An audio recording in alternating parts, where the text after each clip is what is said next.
Doctor Ambedkar के अनमोल विचार। मैं ऐसे धर्म को मानता हूँ जो स्वतंत्रता, समानता और भाईचारा सिखाए। इतिहास बताता है कि जहाँ नैतिकता और अर्थशास्त्र के बीच संघर्ष होता है, वहाँ जीत हमेशा अर्थशास्त्र की होती है। निहित स्वार्थों को तब तक स्वेच्छा से नहीं छोड़ा गया है, जब तक कि मजबूर करने के लिए पर्याप्त बल न लगाया गया हो। एक महान आदमी एक प्रतिष्ठित आदमी से इस तरह से अलग होता है कि वह समाज का नौकर बनने को तैयार रहता है। हिंदू धर्म में विवेक, कारण और स्वतंत्र सोच के विकास के लिए कोई गुंजाइश नहीं है। जब तक आप सामाजिक स्वतंत्रता नहीं हासिल कर लेते, कानून आपको जो भी स्वतंत्रता देता है, वो आपके किसी काम की नहीं। परिचय। भीमराव रामजी आम्बेडकर बाबा साहब आम्बेडकर नाम से लोकप्रिय भारतीय बहुज्ञ, विधिवेत्ता, अर्थशास्त्री, राजनीतिज्ञ और समाज सुधारक थे। उन्होंने दलित बौद्ध आंदोलन को प्रेरित किया और अछूतों, दलितों से सामाजिक भेदभाव के विरुद्ध अभियान चलाया था। श्रमिकों, किसानों और महिलाओं के अधिकारों का समर्थन भी किया था। वे स्वतंत्र भारत के प्रथम विधि एवं न्याय मंत्री, भारतीय संविधान के जनक एवं भारत गणराज्य के निर्माता थे। आम्बेडकर विपुल प्रतिभा के छात्र थे। उन्होंने कोलंबिया विश्वविद्यालय और लंदन स्कूल ऑफ इकोनॉमिक्स दोनों ही विश्वविद्यालयों से अर्थशास्त्र में डॉक्टरेट की उपाधियां प्राप्त की तथा विधि, अर्थशास्त्र और राजनीति विज्ञान में शोध कार्य भी किए थे। व्यावसायिक जीवन के आरंभिक भाग में ये अर्थशास्त्र के प्रोफेसर रहे एवं वकालत भी की तथा बाद का जीवन राजनीतिक गतिविधियों में अधिक बीता।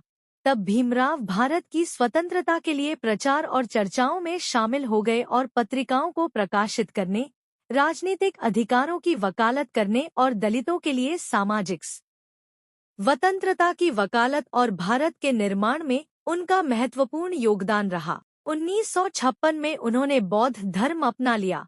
1990 में उन्हें भारत रत्न, भारत के सर्वोच्च नागरिक सम्मान से मरणोपरांत सम्मानित किया गया था। आम्बेडकर की विरासत में लोकप्रिय संस्कृति में कई स्मारक और चित्रण शामिल हैं। आम्बेडकर का जन्म 14 अप्रैल 1891 को ब्रिटिश भारत के मध्य भारत प्रांत, अब मध्य प्रदेश, में स्थित महू नगर सैन्य छावनी में हुआ था। वे रामजी मालोजी सकपाल और भीमाबाई की 14वीं व अंतिम संतान थे। उनका परिवार मराठी मूल का था और वो वर्तमान महाराष्ट्र के रत्नागिरी जिले में आम्बडवे गांव का निवासी था। वे हिंदू महार जाति से संबंध रखते थे, जो तबछूत कही जाती थी और इस कारण उन्हें सामाजिक और आर्थिक रूप से गहरा भेदभाव सहन करना पड़ता था।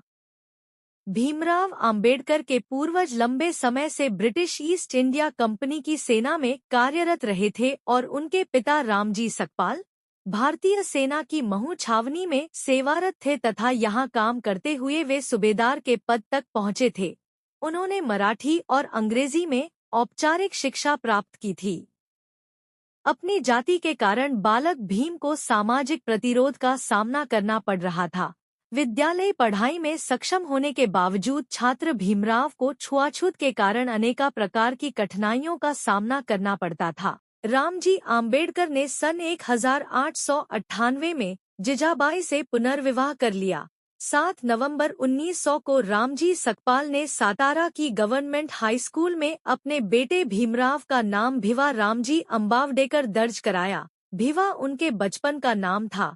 आम्बेडकर का मूल उपनाम सकपाल की बजाय आम्बडवेकर लिखवाया था, जो कि उनके आम्बडवे गांव से संबंधित था, क्योंकि कोंकण प्रांत के लोग अपना उपनाम गांव के नाम से रखते थे। अतः आम्बेडकर के आम्बडवे गांव से आम्बडवेकर उपनाम स्कूल में दर्ज करवाया गया। बाद में एक देवरुखे ब्राह्मण शिक्षक कृष्णा महादेव आम्बेडकर, जो उनसे विशेष स्नेह रखते थे, ने उनके नाम से आम्बडवेकर हटाकर अपना सरल आम्बेडकर उपनाम जोड़ दिया। तब से आज तक वे आम्बेडकर नाम से जाने जाते हैं। रमाबाई आम्बेडकर, आम्बेडकर की पत्नी रामजी सकपाल परिवार के साथ बम्बई चले आए। अप्रैल 1906 में, जब भीमराव लगभग 15 वर्ष आयु के थे, तो 9 साल की लड़की रमाबाई से उनकी शादी कराई गई थी। तब वे 5वीं अंग्रेजी कक्षा पढ़ रहे थे। उन दिनों भारत में बाल विवाह का प्रचलन था। आम्बेडकर ने सातारा शहर में राजवाड़ा चौक पर स्थित गवर्नमेंट हाई स्कूल, अब प्रताप सिंह हाई स्कूल, में 7 नवंबर 1900 को अंग्रेजी की पहली कक्षा में प्रवेश लिया। इसी दिन से उनके शैक्षिक जीवन का आरंभ हुआ था, इसलिए 7 नवंबर को महाराष्ट्र में विद्यार्थी दिवस रूप में मनाया जाता है। उस समय उन्हें भिवा कहकर बुलाया जाता था।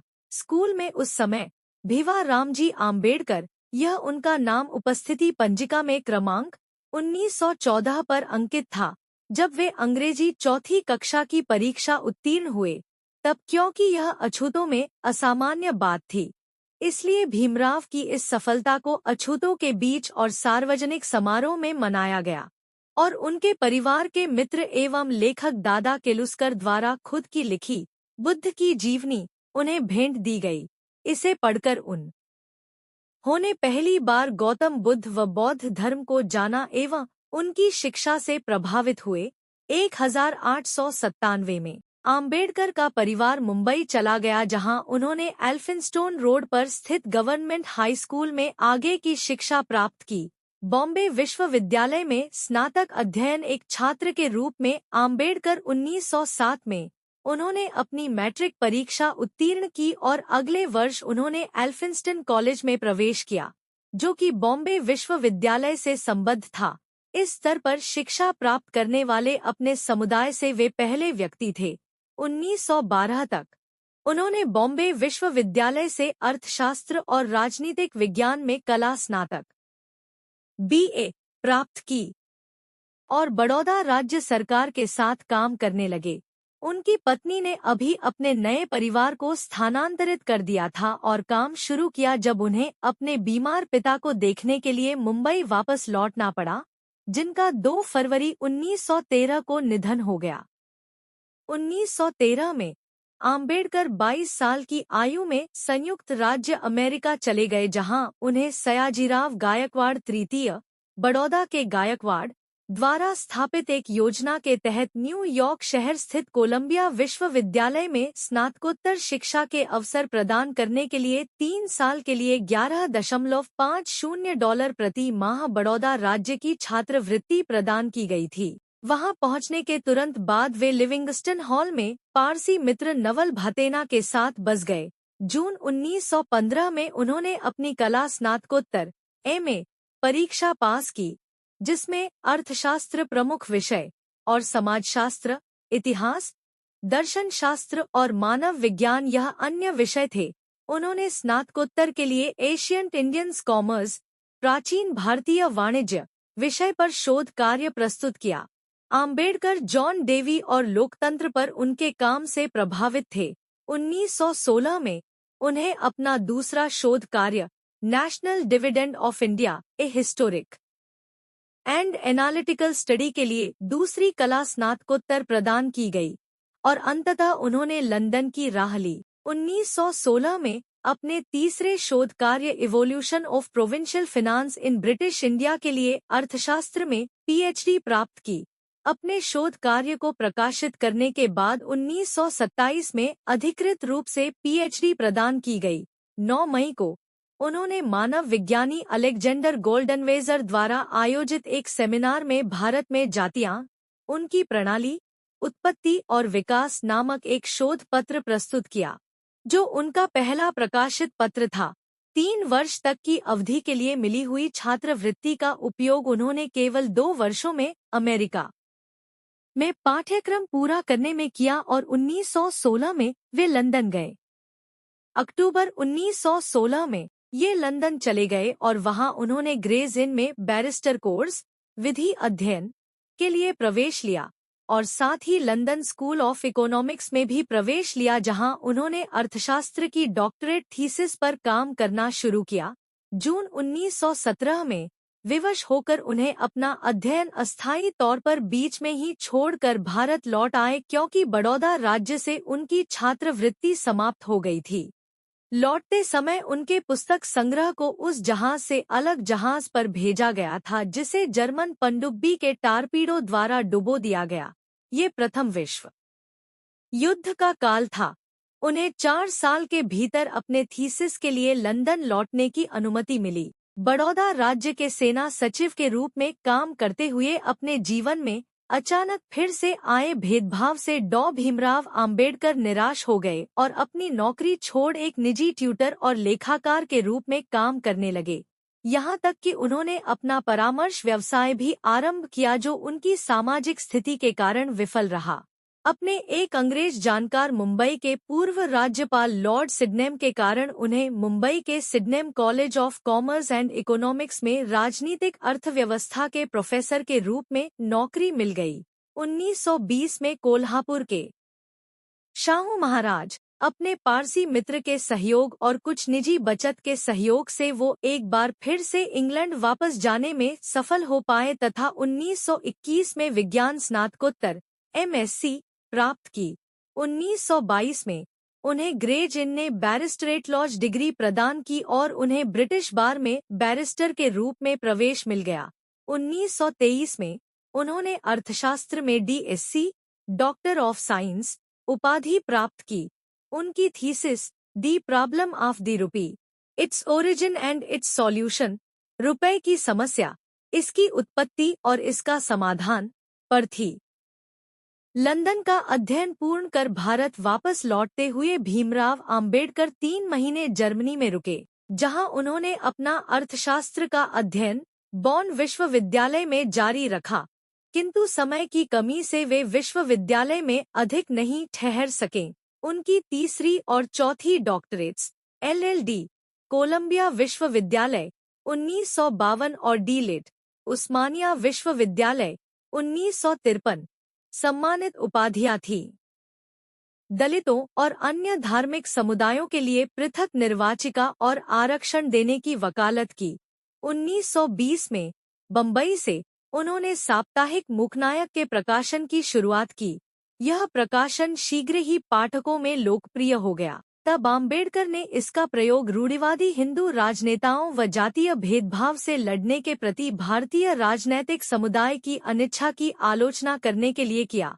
उनके दलित वर्ग के एक सम्मेलन के दौरान दिए गए भाषण ने कोल्हापुर राज्य के स्थानीय शासक शाहू चतुर्थ को बहुत प्रभावित किया, जिनका अंबेडकर के साथ भोजन करना रूढ़िवादी समाज में हलचल मचा गया।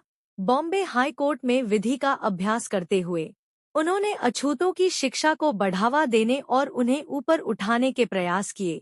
उनका पहला संगठित प्रयास केंद्रीय संस्थान बहिष्कृत हितकारिणी सभा की स्थापना था, जिसका उद्देश्य शिक्षा और सामाजिकार्थिक सुधार को बढ़ावा देने के साथ ही अवसादग्रस्त वर्गों के रूप में संदर्भित बहिष्कार के कल्याण करना था।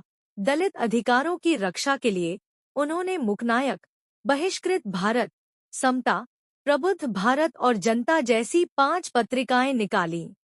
सन 1925 में उन्हें बम्बई प्रेसिडेंसी समिति में सभी यूरोपीय सदस्यों वाले साइमन कमीशन में काम करने के लिए नियुक्त किया गया। इस आयोग के विरोध में भारत भर में विरोध प्रदर्शन हुए, जहां इसकी रिपोर्ट को अधिकतर भारतीयों द्वारा नजरअंदाज कर दिया गया। अंबेडकर ने अलग से भविष्य के संवैधानिक सुधारों के लिए सिफारिश लिखकर भेजी। जयस्तंभ, कोरेगांव भीमा में डॉ बाबा साहब आम्बेडकर एवं उनके अनुयायी 1 जनवरी 1927 द्वितीय आंग्ल-मराठा युद्ध के अंतर्गत 1 जनवरी 1818 को हुई कोरेगांव की लड़ाई के दौरान मारे गए भारतीय महार सैनिकों के सम्मान में आम्बेडकर ने 1 जनवरी 1927 को कोरेगांव विजय स्मारक जयस्तंभ में एक समारोह आयोजित किया। यहाँ महार समुदाय से संबंधित सैनिकों के नाम संगमरमर के एक शिलालेख पर खुदवाए गए तथा कोरेगांव को दलित स्वाभिमान का प्रतीक बनाया।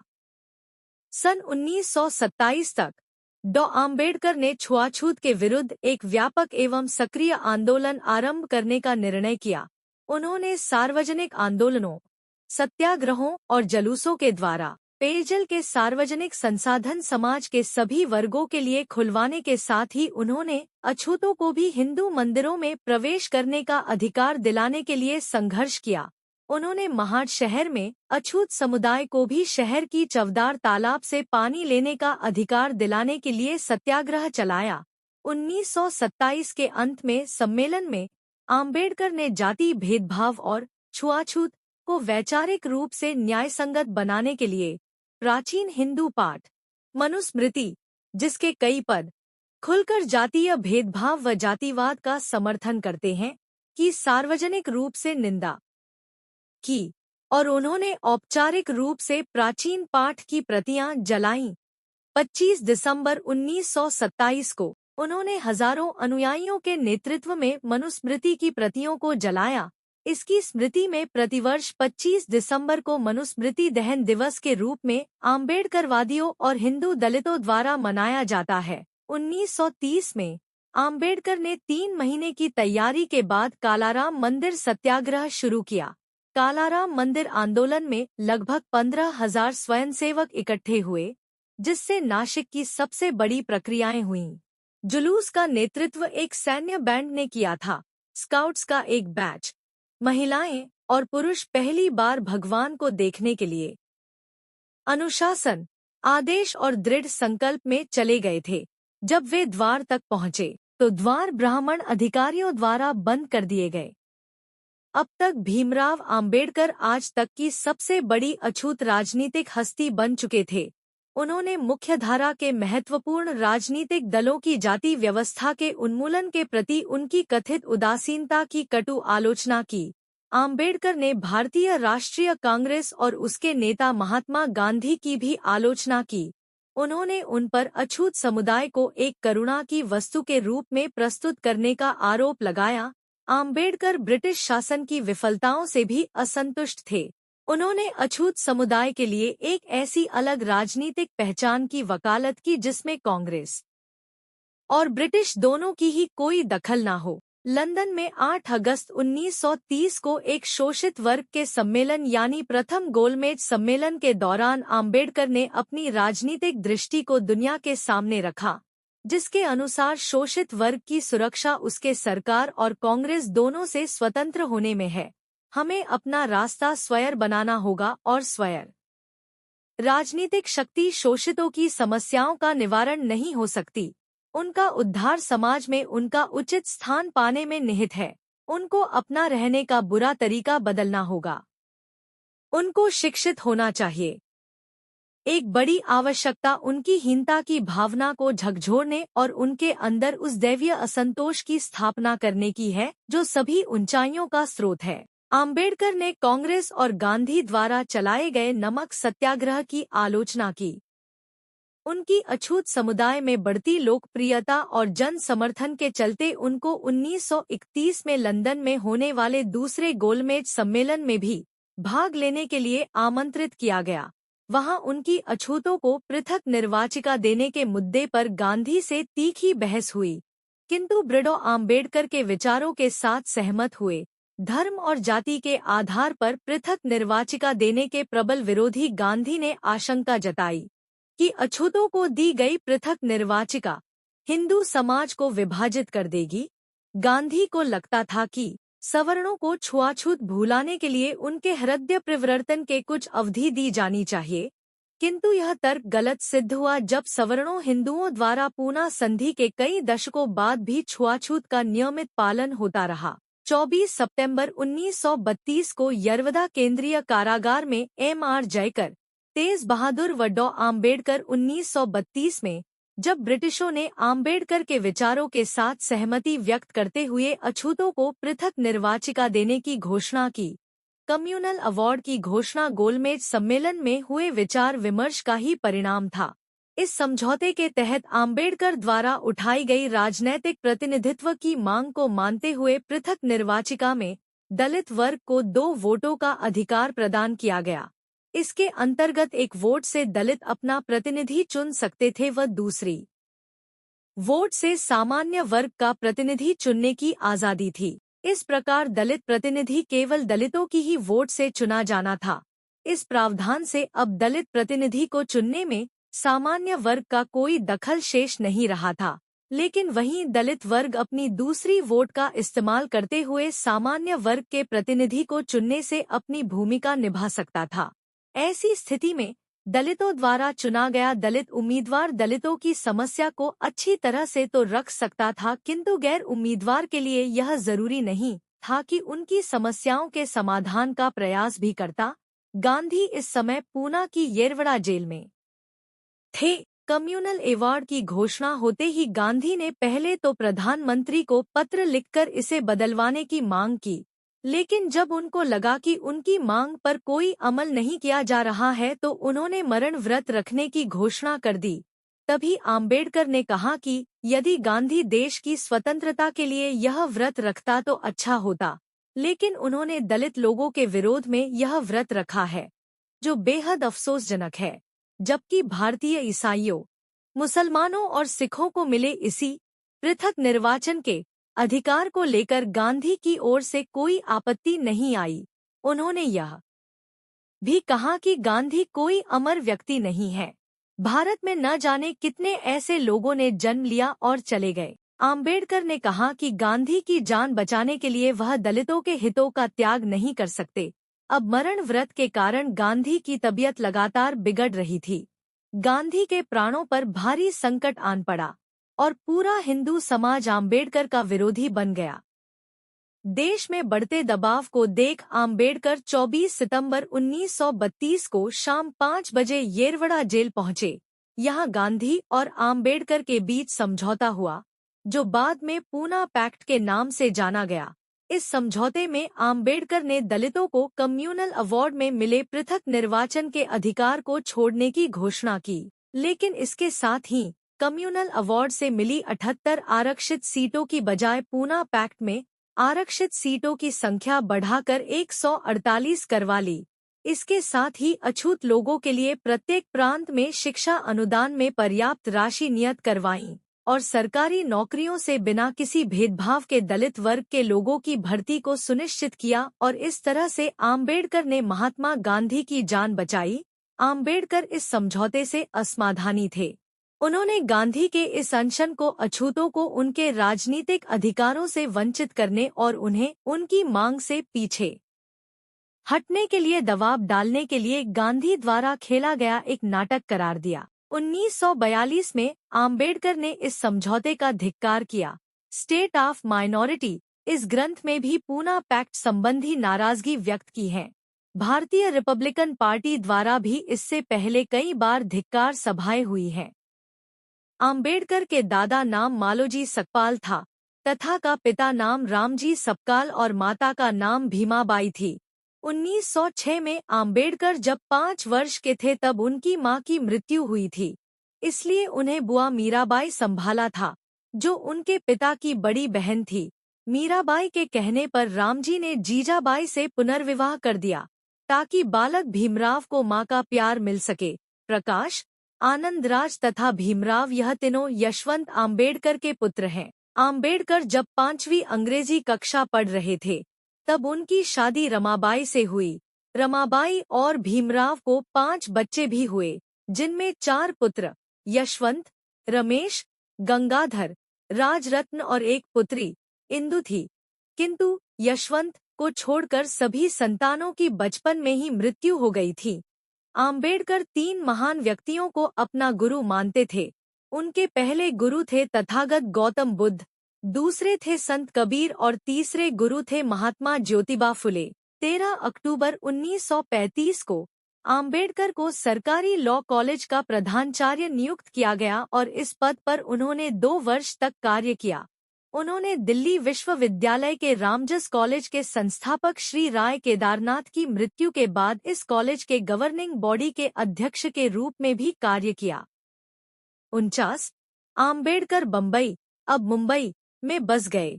उन्होंने यहाँ एक 3 मंजिला बड़े घर, राजगृह का निर्माण कराया, जिसमें उनके निजी पुस्तकालय में 50,000 से अधिक पुस्तकें थीं। तब यह दुनिया का सबसे बड़ा निजी पुस्तकालय था। 50 इसी वर्ष 27 मई 1935 को उनकी पत्नी रमाबाई की एक लंबी बीमारी के बाद मृत्यु हो गई। रमाबाई अपनी मृत्यु से पहले तीर्थयात्रा के लिए पंढरपुर जाना चाहती थी, पर आम्बेडकर ने उन्हें इसकी इजाजत नहीं दी। आम्बेडकर ने कहा कि उस हिंदू तीर्थ में जहां उनको अछूत माना जाता है, जाने का कोई औचित्य नहीं है। इसके बजाय उन्होंने उनके लिए एक नया पंढरपुर बनाने की बात कही। 1936 में आम्बेडकर ने स्वतंत्र लेबर पार्टी की स्थापना की, जो 1937 में केंद्रीय विधानसभा चुनावों में 15 सीटें जीती। इसी वर्ष आम्बेडकर ने 15 मई 1936 को अपनी पुस्तक एनिहिलेशन ऑफ कास्ट, जाति प्रथा का विनाश, प्रकाशित की, जो उनके न्यूयॉर्क में लिखे एक शोध पत्र पर आधारित थी। इस पुस्तक में आम्बेडकर ने हिंदू धार्मिक नेताओं और जाति व्यवस्था की जोरदार आलोचना की। 53 उन्होंने अछूत समुदाय के लोगों को गांधी द्वारा रचित शब्द हरिजन पुकारने के कांग्रेस के फैसले की कड़ी निंदा की। बाद में 1955 के बीबीसी साक्षात्कार में उन्होंने गांधी पर उनके गुजराती भाषा के पत्रों में जाति व्यवस्था समर्थन करना तथा अंग्रेजी भाषा पत्रों में जाति व्यवस्था का विरोध करने का आरोप लगाया।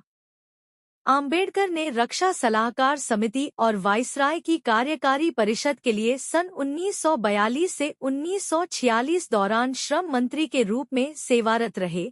आम्बेडकर ने भारत की आज़ादी की लड़ाई में सक्रिय रूप से हिस्सा लिया था। पाकिस्तान की मांग कर रहे मुस्लिम लीग के लाहौर रिजोल्यूशन 1940 के बाद आम्बेडकर ने थॉट्स ऑन पाकिस्तान नामक 400 पृष्ठों वाला एक पुस्तक लिखा, जिसने अपने सभी पहलुओं में पाकिस्तान की अवधारणा का विश्लेषण किया। इसमें उन्होंने मुस्लिम लीग की मुसलमानों के लिए एक अलग देश पाकिस्तान की मांग की आलोचना की। साथ ही यह तर्क भी दिया कि हिंदुओं को मुसलमानों के पाकिस्तान का स्वीकार करना चाहिए। उन्होंने प्रस्तावित किया कि मुस्लिम और गैर मुस्लिम बहुमत वाले हिस्सों को अलग करने के लिए पंजाब और बंगाल की प्रांतीय सीमाओं को फिर से तैयार किया जाना चाहिए। उन्होंने सोचा कि मुसलमानों को प्रांतीय सीमाओं को फिर से निकालने के लिए कोई आपत्ति नहीं हो सकती है। अगर उन्होंने किया तो वे काफी अपनी मांग की प्रकृति को समझ नहीं पाए। विद्वान वेंकट धलीपाल ने कहा कि थॉट्स ऑन पाकिस्तान ने एक दशक तक भारतीय राजनीति को रोका। इसने मुस्लिम लीग और भारतीय राष्ट्रीय कांग्रेस के बीच संवाद के पाठ्यक्रम को निर्धारित किया, जो भारत के विभाजन के लिए रास्ता तय कर रहा था। 58 हालांकि वे मोहम्मद अली जिन्ना और मुस्लिम लीग की विभाजनकारी सांप्रदायिक रणनीति के घोर आलोचक थे, पर उन्होंने तर्क दिया कि हिंदुओं और मुसलमानों को पृथक कर देना चाहिए और पाकिस्तान का गठन हो जाना चाहिए, क्योंकि एक ही देश का नेतृत्व करने के लिए जातीय राष्ट्रवाद के चलते देश के भीतर और अधिक हिंसा पनपेगी।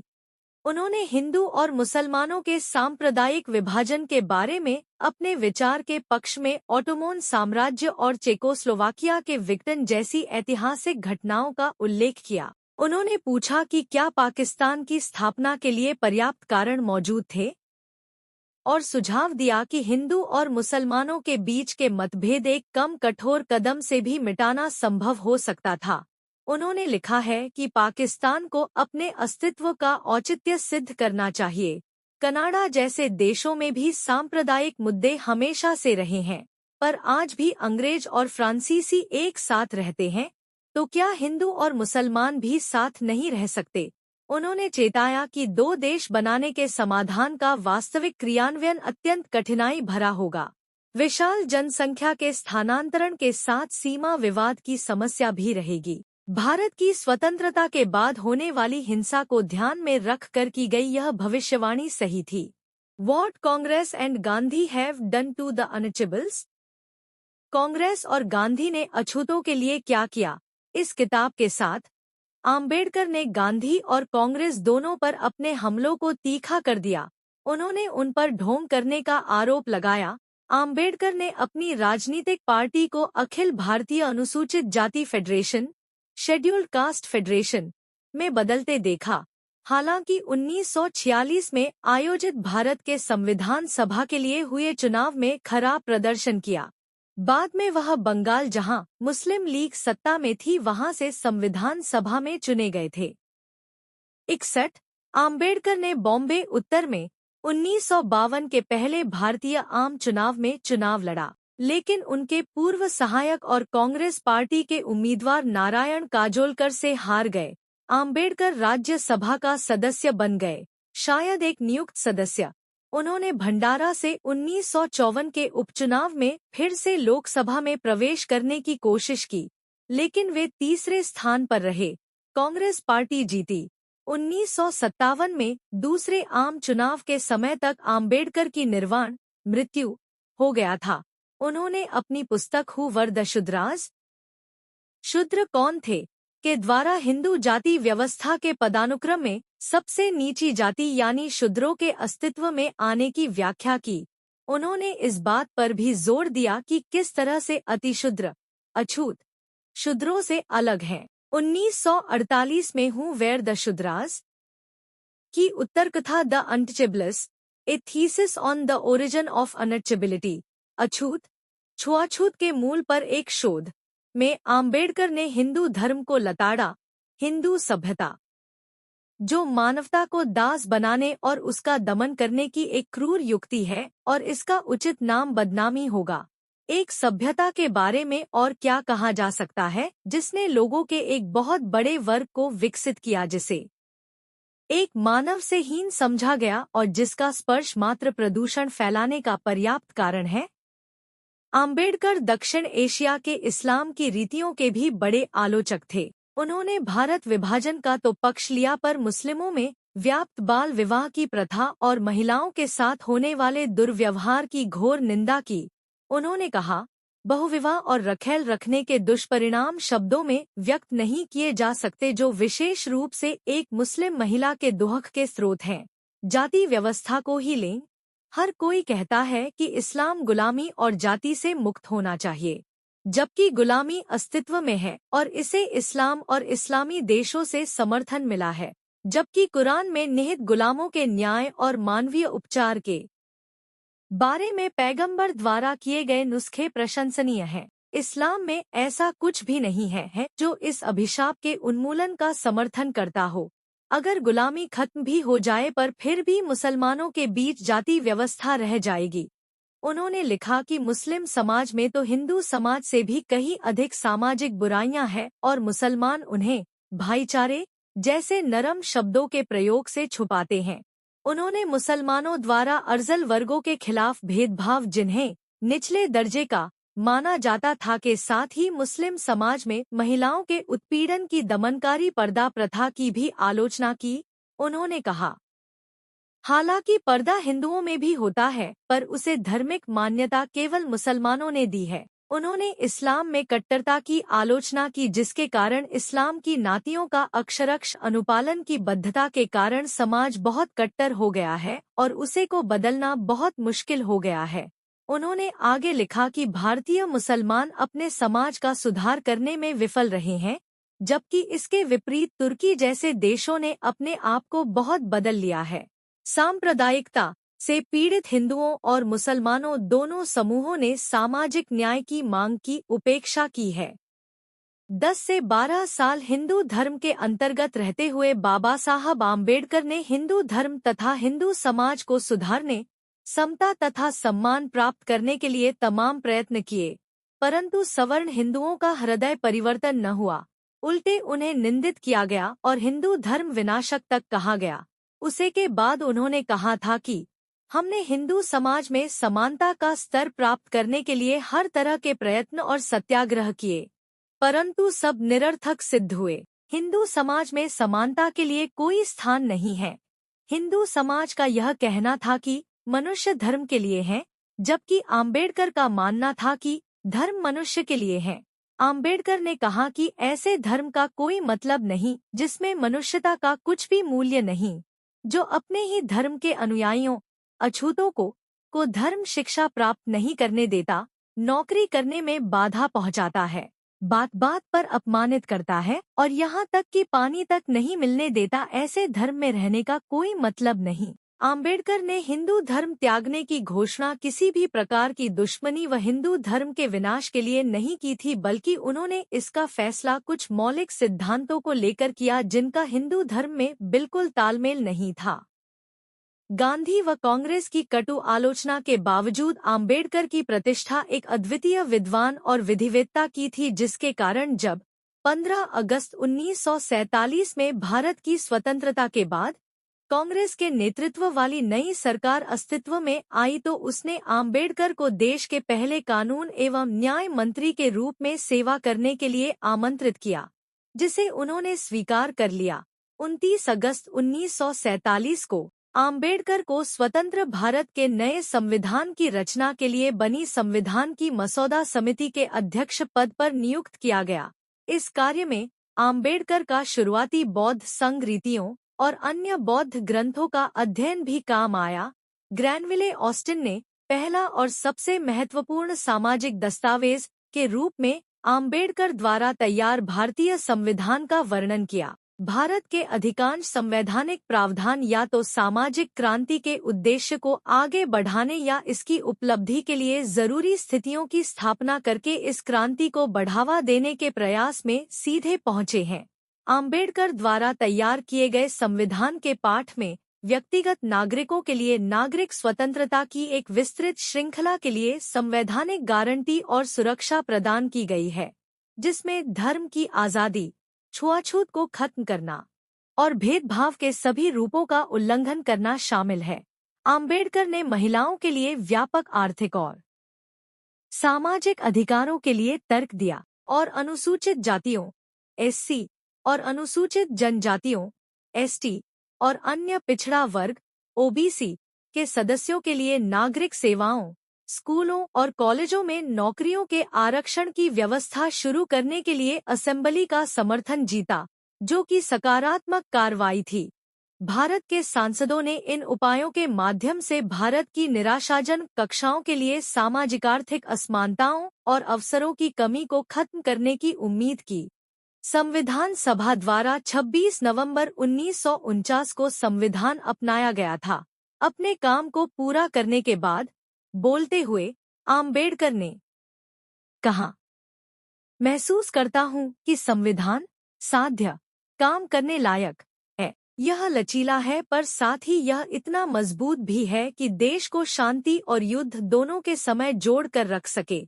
वास्तव में मैं कह सकता हूं कि अगर कभी कुछ गलत हुआ तो इसका कारण यह नहीं होगा कि हमारा संविधान खराब था, बल्कि इसका उपयोग करने वाला मनुष्य अधम था। आम्बेडकर ने भारत के संविधान के अनुच्छेद 370 का विरोध किया, जिसने जम्मू कश्मीर राज्य को विशेष दर्जा दिया और जिसे उनकी इच्छाओं के खिलाफ संविधान में शामिल किया गया था। बलराज माधोक ने कहा था कि अम्बेडकर ने कश्मीरी नेता शेख अब्दुल्ला को स्पष्ट रूप से बताया था, आप चाहते हैं कि भारत को आपकी सीमाओं की रक्षा करनी चाहिए, उसे आपके क्षेत्र में सड़कों का निर्माण करना चाहिए, उसे आपको अनाज की आपूर्ति करनी चाहिए और कश्मीर को भारत के समान दर्जा देना चाहिए, लेकिन भारत सरकार के पास केवल सीमित शक्तियां होनी चाहिए और भारतीय लोगों को कश्मीर में कोई अधिकार नहीं होना चाहिए। इस प्रस्ताव को सहमति देने के लिए मैं भारत के कानून मंत्री के रूप में भारत के हितों के खिलाफ एक विश्वासघाती बात होंगी, यह कभी नहीं करेगा। फिर अब्दुल्ला ने नेहरू से संपर्क किया, जिन्होंने उन्हें गोपाल स्वामी अयंगार को निर्देशित किया, जिन्होंने बदले में वल्लभभाई पटेल से संपर्क किया और कहा कि नेहरू ने इसके का वादा किया था। अब्दुल्ला विशेष स्थिति, पटेल को अनुच्छेद पारित किया गया, जबकि नेहरू एक विदेश दौरे पर थे। जिस दिन लेख चर्चा के लिए आया था, आम्बेडकर ने इस पर सवालों का जवाब नहीं दिया, लेकिन अन्य लेखों पर भाग लिया। सभी तर्क कृष्णा स्वामी अयंगार द्वारा किए गए थे। आम्बेडकर वास्तव में समान नागरिक संहिता के पक्षधर थे और कश्मीर के मामले में धारा 370 का विरोध करते थे। आम्बेडकर का भारत आधुनिक वैज्ञानिक सोच और तर्कसंगत विचारों का देश होता, उसमें पर्सनल कानून की जगह नहीं होती। संविधान सभा में बहस के दौरान आम्बेडकर ने एक समान नागरिक संहिता को अपनाने की सिफारिश करके भारतीय समाज में सुधार करने की अपनी इच्छा प्रकट की। 1951 में संसद में अपने हिंदू कोड बिल, हिंदू संहिता विधेयक के मसौदे को रोके जाने के बाद आम्बेडकर ने मंत्रिमंडल से इस्तीफा दे दिया। हिंदू कोड बिल द्वारा भारतीय महिलाओं को कई अधिकारों प्रदान करने की बात कही गई थी। इस मसौदे में उत्तराधिकार, विवाह और अर्थव्यवस्था के कानूनों में लैंगिक समानता की मांग की गई थी। हालांकि प्रधानमंत्री नेहरू कैबिनेट और कुछ अन्य कांग्रेसी नेताओं ने इसका समर्थन किया, पर राष्ट्रपति राजेंद्र प्रसाद एवं वल्लभ भाई पटेल समेत संसद सदस्यों की एक बड़ी संख्या इसके खिलाफ थी। आम्बेडकर ने 1952 में बॉम्बे, उत्तर मध्य निर्वाचन क्षेत्र में लोकसभा का चुनाव एक निर्दलीय उम्मीदवार के रूप में लड़ा, पर वह हार गए। इस चुनाव में आम्बेडकर को 123,576 वोट तथा नारायण सडोबा काजोलकर को 138,137 वोटों का मतदान किया गया था। मार्च 1952 में उन्हें संसद के ऊपरी सदन यानी राज्यसभा के लिए नियुक्त किया गया और इसके बाद उनकी मृत्यु तक वो इस सदन के सदस्य रहे। आम्बेडकर विदेश से अर्थशास्त्र में डॉक्टरेट की डिग्री लेने वाले पहले भारतीय थे। उन्होंने तर्क दिया कि औद्योगिकीकरण और कृषि विकास से भारतीय अर्थव्यवस्था में वृद्धि हो सकती है। उन्होंने भारत में प्राथमिक उद्योग के रूप में कृषि में निवेश पर बल दिया। शरद पवार के अनुसार आम्बेडकर के दर्शन ने सरकार को अपने खाद्य सुरक्षा लक्ष्य हासिल करने में मदद की। आम्बेडकर ने राष्ट्रीय आर्थिक और सामाजिक विकास की वकालत की। शिक्षा, सार्वजनिक स्वच्छता, समुदाय स्वास्थ्य, आवासीय सुविधाओं को बुनियादी सुविधाओं के रूप में जोर दिया। उन्होंने ब्रिटिश शासन की वजह से हुए विकास के नुकसान की गणना की। भारतीय रिजर्व बैंक। आम्बेडकर को एक अर्थशास्त्री के तौर पर प्रशिक्षित किया गया था और 1921 तक एक पेशेवर अर्थशास्त्री बन चुके थे। जब वह एक राजनीतिक नेता बन गए तो उन्होंने अर्थशास्त्र पर 3 विद्वत्तापूर्ण पुस्तकें लिखीं। Administration and finance of the east India, the evaluation of provincial finance in British India, the problem of the rupee, its origin, it's solution. भारतीय रिजर्व बैंक (आरबीआई) आम्बेडकर के विचारों पर आधारित था, जो उन्होंने हिल्टन यंग कमीशन को प्रस्तुत किए थे। आम्बेडकर की पहली पत्नी रमाबाई की लंबी बीमारी के बाद 1935 में निधन हो गया। 1940 के दशक के अंत में भारतीय संविधान के मसौदे को पूरा करने के बाद वह नींद की कमी से पीड़ित थे। उनके पैरों में न्यूरोपैथिक दर्द था और इंसुलिन और होम्योपैथिक दवाएं ले रहे थे। वह इलाज के लिए बॉम्बे, मुंबई गए और वहां डॉक्टर शारदा कबीर से मिले, जिनके साथ उन्होंने 15 अप्रैल 1948 को नई दिल्ली में अपने घर पर विवाह किया था। डॉक्टरों ने एक ऐसे जीवन साथी की सिफारिश की जो एक अच्छा खाना पकाने वाली हो और उनकी देखभाल करने के लिए चिकित्सा ज्ञान हो। डॉ शारदा कबीर ने शादी के बाद सविता आम्बेडकर नाम अपनाया और उनके बाकी जीवन में उनकी देखभाल की। सविता आम्बेडकर, जिन्हें माई या माई साहेब कहा जाता था, का 29 मई 2003 को नई दिल्ली के महरौली में 93 वर्ष की आयु में निधन हो गया। सन 1950 के दशक में भीमराव आम्बेडकर बौद्ध धर्म के प्रति आकर्षित हुए और बौद्ध भिक्षुओं व विद्वानों के एक सम्मेलन में भाग लेने के लिए श्रीलंका, तब सिलोन, गए।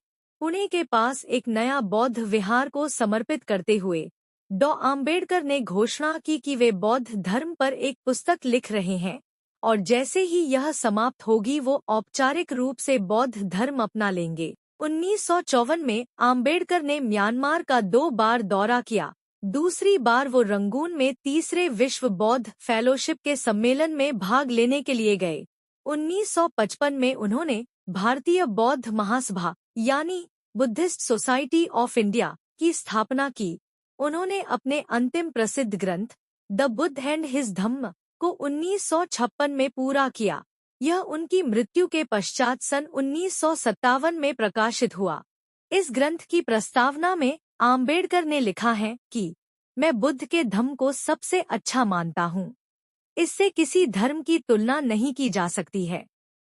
यदि एक आधुनिक व्यक्ति जो विज्ञान को मानता है उसका धर्म कोई होना चाहिए, तो वह धर्म केवल बौद्ध धर्म ही हो सकता है। सभी धर्मों के घनिष्ठ अध्ययन के 25 वर्षों के बाद यह दृढ़ विश्वास मेरे बीच बढ़ गया है।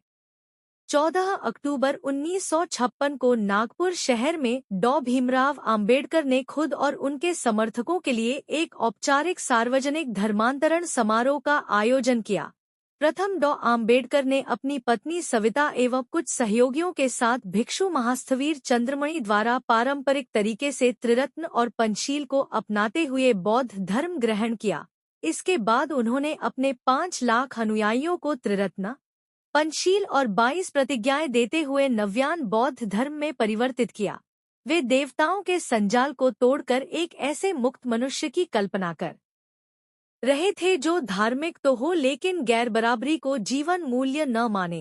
हिंदू धर्म के बंधनों को पूरी तरह पृथक किया जा सके, इसलिए आम्बेडकर ने अपने बौद्ध अनुयायियों के लिए 22 प्रतिज्ञाएं स्वयं निर्धारित की, जो बौद्ध धर्म का एक सार एवं दर्शन है। यह प्रतिज्ञाएं हिंदू धर्म की त्रिमूर्ति में अविश्वास, अवतारवाद के खंडन, श्राद्ध तर्पण, पिंडदान के परित्याग, बुद्ध के सिद्धांतों और उपदेशों में विश्वास, ब्राह्मणों द्वारा निष्पादित होने वाले किसी भी समारोह न भाग लेने, मनुष्य की समानता में विश्वास, बुद्ध के अष्टांगिक मार्ग के अनुसरण, प्राणियों के प्रति दयालुता, चोरी न करने, झूठ न बोलने, शराब के सेवन न करने, असमानता पर आधारित हिंदू धर्म का त्याग करने और बौद्ध धर्म को अपनाने से संबंधित थी। नव्यान लेकर आम्बेडकर और उनके समर्थकों ने विषमतावादी हिंदू धर्म और हिंदू दर्शन की स्पष्ट निंदा की और उसे त्याग दिया। आम्बेडकर ने दूसरे दिन 15 अक्टूबर को फिर वहां अपने 2 से 3 लाख अनुयायियों को बौद्ध धर्म की दीक्षा दी। यह वह अनुयायी थे जो 14 अक्टूबर के समारोह में नहीं पहुंच पाए थे या देर से पहुंचे थे। आम्बेडकर ने नागपुर में करीब 8 लाख लोगों बौद्ध धर्म की दीक्षा दी, इसलिए यह भूमि दीक्षा भूमि नाम से प्रसिद्ध हुई। तीसरे दिन 16 अक्टूबर को आम्बेडकर चंद्रपुर गए और वहां भी उन्होंने करीब 3 लाख समर्थकों को बौद्ध धर्म की दीक्षा दी। इस तरह केवल 3 में आम्बेडकर ने स्वयं 11 लाख से अधिक लोगों को बौद्ध धर्म में परिवर्तित कर विश्व के बौद्धों की संख्या 11 लाख बढ़ा दी और भारत में बौद्ध धर्म को पुनर्जीवित किया। इस घटना से कई लोगों एवं बौद्ध देशों में से अभिनंदन प्राप्त हुए। इसके बाद वे नेपाल में चौथे विश्व बौद्ध सम्मेलन में भाग लेने के लिए काठमांडू गए। वहां वह काठमांडू शहर की दलित बस्तियों में गए थे। नेपाल का आम्बेडकरवादी आंदोलन दलित नेताओं द्वारा संचालित किया जाता है तथा नेपाल के अधिकांश दलित नेता यह मानते हैं कि आम्बेडकर का दर्शन ही जातिगत भेदभाव को मिटाने में सक्षम है। उन्होंने अपनी अंतिम पांडुलिपि बुद्ध या कार्ल मार्क्स को 2 दिसंबर 1956 को पूरा किया। 1948 से आम्बेडकर मधुमेह से पीड़ित थे। जून से अक्टूबर 1954 तक वो बहुत बीमार रहे। इस दौरान वो कमजोर होती दृष्टि से ग्रस्त थे।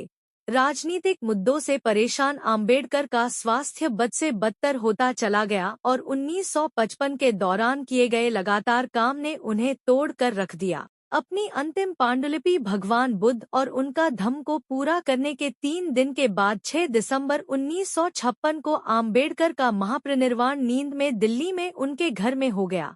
तब उनकी आयु 64 साल और 7 महीने की थी। दिल्ली से विशेष विमान द्वारा उनका पार्थिव मुंबई में उनके घर राजगृह में लाया गया।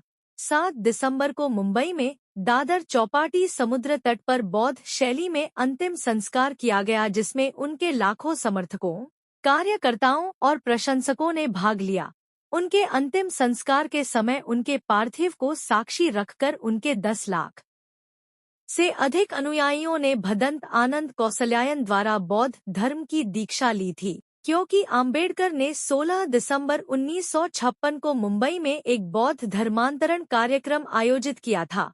मृत्युपरांत आम्बेडकर के परिवार में उनकी दूसरी पत्नी सविता आम्बेडकर रह गई थी, जो दलित बौद्ध आंदोलन में आम्बेडकर के बाद आम्बेडकर के साथ बौद्ध बनने वाली पहली व्यक्ति थी। विवाह से पहले उनकी पत्नी का नाम डॉ शारदा कबीर था। डॉ सविता आम्बेडकर की एक बौद्ध के रूप में 29 मई सन 2003 में 94 वर्ष की आयु में मृत्यु हो गई और पुत्र यशवंत आम्बेडकर आम्बेडकर के पौत्र प्रकाश आम्बेडकर भारिपा बहुजन महासंघ का नेतृत्व करते हैं और भारतीय संसद के दोनों सदनों में के सदस्य रह चुके हैं। एक स्मारक आम्बेडकर के दिल्ली स्थित उनके घर 26 अलीपुर रोड में स्थापित किया गया है। आम्बेडकर जयंती पर सार्वजनिक अवकाश रखा जाता है। 1990 में उन्हें मरणोपरांत भारत के सर्वोच्च नागरिक सम्मान भारत रत्न से सम्मानित किया गया है। हर साल 20 लाख से अधिक लोग उनकी जयंती 14 अप्रैल, महापरिनिर्वाण यानी पुण्यतिथि 6 दिसंबर और धम्मचक्र प्रवर्तन दिवस 14 अक्टूबर को चैत्य भूमि, मुंबई, दीक्षा भूमि, नागपुर तथा भीम जन्मभूमि, महू में उन्हें अपनी श्रद्धांजलि अर्पित करने के लिए इकट्ठे होते हैं। यहाँ हजारों किताबों की दुकान स्थापित की गई है और किताबें बेची जाती हैं। आम्बेडकर का उनके अनुयायियों को संदेश था, शिक्षित बनो, संगठित बनो, संघर्ष करो। आम्बेडकरवाद आम्बेडकर की विचारधारा तथा दर्शन है। स्वतंत्रता, समानता, भाईचारा, बौद्ध धर्म, विज्ञानवाद, मानवतावाद, सत्य, अहिंसा आदि के विषय आम्बेडकरवाद के सिद्धांत हैं। छुआछूत को नष्ट करना, दलितों में सामाजिक सुधार, भारत में बौद्ध धर्म का प्रचार एवं प्रचार, भारतीय संविधान में निहित अधिकारों तथा मौलिक हकों की रक्षा करना, एक नैतिक तथा जातिमुक्त समाज की रचना और भारत देश प्रगति यह प्रमुख उद्देश्य शामिल हैं। आम्बेडकरवाद सामाजिक, राजनीतिक तथा धार्मिक विचारधारा है। भीमराव आम्बेडकर प्रतिभाशाली एवं झंझारू लेखक थे। 32 किताबें और मोनोग्राफ, 22 पूर्ण तथा 10 अधूरी किताबें, 10 ज्ञापन, साक्ष्य और वक्तव्य, 10 अनुसंधान दस्तावेज, लेखों और पुस्तकों की समीक्षा एवं 10 प्रस्तावना और भविष्यवाणियां, इतनी सारी उनकी अंग्रेजी भाषा की रचनाएं हैं। उन्हें 11 भाषाओं का ज्ञान था, जिसमें मराठी, मातृभाषा, अंग्रेजी, हिंदी, पाली, संस्कृत, गुजराती, जर्मन, फारसी, फ्रेंच, कन्नड़ और बंगाली ये भाषाएं शामिल है। आम्बेडकर ने अपने समकालीन सभी राजनेताओं की तुलना में सबसे अधिक लेखन किया है। उन्होंने अधिकांश लेखन अंग्रेजी में किया है। सामाजिक संघर्ष में हमेशा सक्रिय और व्यस्त होने के साथ ही उनके द्वारा रचित अनेकों किताबें, निबंध, लेख एवं भाषणों का बड़ा संग्रह है। वे असामान्य प्रतिभा के धनी थे। उनके साहित्यिक रचनाओं को उनके विशिष्ट सामाजिक दृष्टिकोण और विद्वता के लिए जाना जाता है, जिनमें उनकी दूरदृष्टि और अपने समय के आगे की सोच की झलक मिलती है। आम्बेडकर के ग्रंथ भारत सहित पूरे विश्व में बहुत पढ़े जाते हैं। भगवान बुद्ध और उनका धम्म यह उनका ग्रंथ भारतीय बौद्धों का धर्म ग्रंथ है तथा बौद्ध देशों में महत्वपूर्ण है। उनके DSC प्रबंध the problem of the rupee, its origin it's solution से भारत के केंद्रीय बैंक यानी भारतीय रिजर्व बैंक की स्थापना हुई है। महाराष्ट्र सरकार के शिक्षा विभाग ने बाबा साहेब आम्बेडकर के संपूर्ण साहित्य को कई खंडों में प्रकाशित करने की योजना बनाई है। इसके अंतर्गत अभी तक डॉ Baba Saheb Ambedkar writings and speeches नाम से 22 खंड अंग्रेजी भाषा में प्रकाशित किए जा चुके हैं और इनकी पृष्ठ संख्या 15,000 से भी अधिक है। इस वृहत योजना के पहले खंड का प्रकाशन आम्बेडकर के जन्म दिवस 14 अप्रैल 1979 को हुआ। डॉ Baba Saheb Ambedkar writings and speeches के खंडों के महत्व एवं लोकप्रियता को देखते हुए भारत सरकार के सामाजिक न्याय और अधिकारिता मंत्रालय के डॉ आम्बेडकर प्रतिष्ठान ने इस खंडों के हिंदी अनुवाद प्रकाशित करने की योजना बनाई और इस योजना के अंतर्गत अभी तक बाबा साहेब डॉ आम्बेडकर संपूर्ण वाङ्मय नाम से 21 खंड हिंदी भाषा में प्रकाशित किए जा चुके हैं। इन हिंदी खंडों के कई संस्करण प्रकाशित किए जा चुके हैं। आम्बेडकर एक सफल पत्रकार एवं प्रभावी संपादक थे। अखबारों के माध्यम से समाज में उन्नति होंगी, इस पर उन्हें विश्वास था। वह आंदोलन में अखबार को बेहद महत्वपूर्ण मानते थे। उन्होंने शोषित एवं दलित समाज में जागृति लाने के लिए कई पत्र एवं 5 पत्रिकाओं का प्रकाशन एवं संपादन किया। इनसे उनके दलित आंदोलन को आगे बढ़ाने में महत्वपूर्ण मदद मिली। उन्होंने कहा है कि किसी भी आंदोलन को सफल बनाने के लिए अखबार की आवश्यकता होती है। अगर आंदोलन का कोई अखबार नहीं है तो उस आंदोलन की हालत पंख टूटे हुए पंछी की तरह होती है। डॉ आम्बेडकर ही दलित पत्रकारिता के आधार स्तंभ हैं। क्योंकि वे दलित पत्रकारिता के प्रथम संपादक, संस्थापक एवं प्रकाशक हैं। डॉ आम्बेडकर ने सभी पत्र मराठी भाषा में ही प्रकाशित किए क्योंकि उनका कार्यक्षेत्र महाराष्ट्र था और मराठी वहां की जन भाषा है और उस समय महाराष्ट्र की शोषित एवं दलित जनता ज्यादा पढ़ी लिखी नहीं थी, वह केवल मराठी ही समझ पाती थी।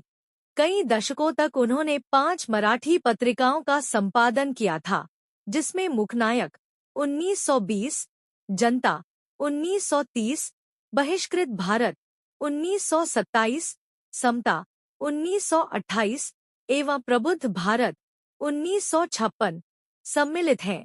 इन 5 पत्रों में बाबा साहब आम्बेडकर देश के सामाजिक, राजनीतिक एवं आर्थिक मुद्दों पर अपने विचार व्यक्त करते थे। साहित्यकार व विचारक गंगाधर पानतावणे ने 1987 में भारत में पहली बार आम्बेडकर की पत्रकारिता पर पीएचडी के लिए शोध प्रबंध लिखा। उसमें पानतावणे ने आम्बेडकर के बारे में लिखा है कि इस मुखनायक ने बहिष्कृत भारत के लोगों को प्रबुद्ध भारत में लाया। बाबा साहब एक महान पत्रकार थे। 31 जनवरी 1920 को बाबा साहब ने अछूतों के ऊपर होने वाले अत्याचारों को प्रकट करने के लिए मुखनायक नामक अपना पहला मराठी पाक्षिक पत्र शुरू किया। इसके संपादक आम्बेडकर व पांडुराम नंदराम भटकर थे। इस अखबार के शीर्ष भागों पर संत तुकाराम के वचन थे। इसके लिए कोल्हापुर संस्थान के छत्रपति शाहू महाराज द्वारा 25,000 रुपए की आर्थिक मदद भी मिली थी। मुखनायक सभी प्रकार से मुकदलितों की ही आवाज थी, जिसमें उनकी पीड़ाएं बोलती थी। इस पत्र ने दलितों में एक नई चेतना का संचार किया गया तथा उन्हें अपने अधिकारों के लिए आंदोलित होने को उकसाया। आम्बेडकर पढ़ाई के लिए विलायत गए और यह पत्र आर्थिक अभावों के चलते 1923 में बंद पड़ गया, लेकिन एक चेतना की लहर दौड़ाने के अपने उद्देश्य में कामयाब रहा। मूल्यांकन के बंद हो जाने के बाद कम समय में आम्बेडकर ने 3 अप्रैल 1924 को दूसरा मराठी पाक्षिक बहिष्कृत भारत निकाला। इसका संपादन डॉ आम्बेडकर खुद करते थे। यह पत्र बॉम्बे से प्रकाशित होता था। इसके माध्यम से वे अछूत समाज की समस्याओं और शिकायतों को सामने लाने का कार्य करते थे तथा साथ ही साथ अपने आलोचकों को जवाब भी देने का कार्य करते थे। इस पत्र के एक संपादकीय में उन्होंने लिखा कि यदि बाल गंगाधर तिलक अछूतों के बीच पैदा होते तो यह नारा नहीं लगाते कि स्वराज मेरा जन्मसिद्ध अधिकार है, बल्कि वह यह कहते कि छुआछूत का उन्मूलन मेरा जन्मसिद्ध अधिकार है। इस पत्र ने भी दलित जागृति का महत्वपूर्ण कार्य किया। इस अखबार के शीर्ष भागों पर संत ज्ञानेश्वर के वचन थे। इस पाक्षिक के कुल 34 अंक निकाले गए। आर्थिक कठिनाइयों कारण यह नवंबर 1929 को बंद हो गया।